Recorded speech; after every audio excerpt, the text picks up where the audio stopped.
അർജന്റീനയുടെ 2022 Qatar world കപ്പിലെ വിജയം, അതിലെ മെസ്സിയുടെ പെർഫോമൻസിനും ലോകവ്യാപകമായി കിട്ടിയ പിന്തുണയിൽ ലോകം തന്നെ ശ്രദ്ധിച്ച പിന്തുണ കൊടുത്തൊരു സംസ്ഥാനമാണ് കേരളം.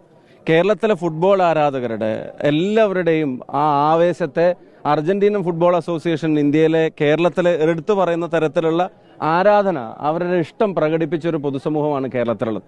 ആ പൊതുസമൂഹത്തിന്റെ മുമ്പിൽ മെസ്സിയെ കേരളത്തിൽ കൊണ്ടുവരാൻ ശ്രമിക്കുന്നതിനകത്തൊന്നും തെറ്റില്ല. പക്ഷെ അതിനകത്ത് ഇങ്ങനെ വ്യാജമായ അവകാശവാദങ്ങൾ ഉന്നയിച്ച് അതിൻ്റെ ഒരു ക്രെഡിറ്റ് എല്ലാത്തിൻ്റെയും പോലെ ഒരു ക്രെഡിറ്റ് അടിച്ചെടുക്കാനുള്ള ഒരു അവസരം മാത്രമായിട്ട് അതിനെ കണ്ട് ജനങ്ങളെ പറഞ്ഞ് പറ്റിച്ച് യഥാർത്ഥത്തിൽ ഇപ്പോഴത്തെ കുട്ടികളെയൊക്കെ ഭാഷയെ പറഞ്ഞാൽ തള്ളി മറിച്ച് ഉണ്ടാക്കിയ ഒരു അപകടമാണിത്.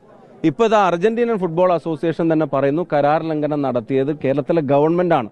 ഇത് ഗുരുതരമായ വെളിപ്പെടുത്തലാണ്. ആളുകളുടെ ഒരു ഇഷ്ടത്തെ ദുരുപയോഗം ചെയ്യാൻ ശ്രമിച്ചതാണ്. അപ്പോൾ അതിന് വ്യക്തത വരുത്തേണ്ടത് സർക്കാരാണ്. അർജന്റീനൻ ഫുട്ബോൾ അസോസിയേഷൻ വ്യക്തമാക്കി, അവരുടെ മാർക്കറ്റിംഗ് ഹെഡ് വ്യക്തമാക്കിയ കാര്യത്തിൽ അവിടെ ആരോപിച്ചിട്ടുള്ള കാര്യങ്ങളെ സംബന്ധിച്ച് വ്യക്തത വരുത്തേണ്ടത് സർക്കാരാണ്. അങ്ങനെ കരാർ ലംഘനം സർക്കാരും അതുമായി ബന്ധപ്പെട്ട ഭാഗത്താണ് ഉണ്ടായതെങ്കിൽ പിന്നെ ഖജനാവിൽ നിന്ന് ഈ പണം ചെലവഴിക്കേണ്ടിയിരുന്നില്ല. ഖജനാവിന് ഒരു നഷ്ടവും ഇല്ല എന്ന് പറഞ്ഞാണ് തുടങ്ങിയതെങ്കിൽ ഇപ്പോൾ അതിന്റെ മുഴുവൻ കണക്കുകളും പുറത്തു വന്നു.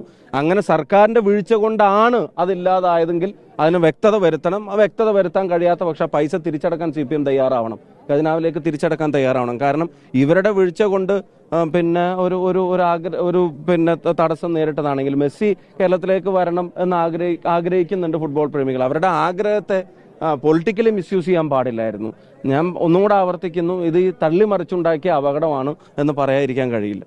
ലോകത്തെവിടെയായാലും ഏത് സമയത്തും 24 വാർത്തകളും ഓഗ്മെന്റഡ് റിയാലിറ്റി പാക്കേജുകളും എക്സ്പ്ലെയിനറുകളും വിശദമായി കാണാൻ ഞങ്ങളുടെ യൂട്യൂബ് ചാനൽ നിങ്ങൾക്ക് സബ്സ്ക്രൈബ് ചെയ്യാം.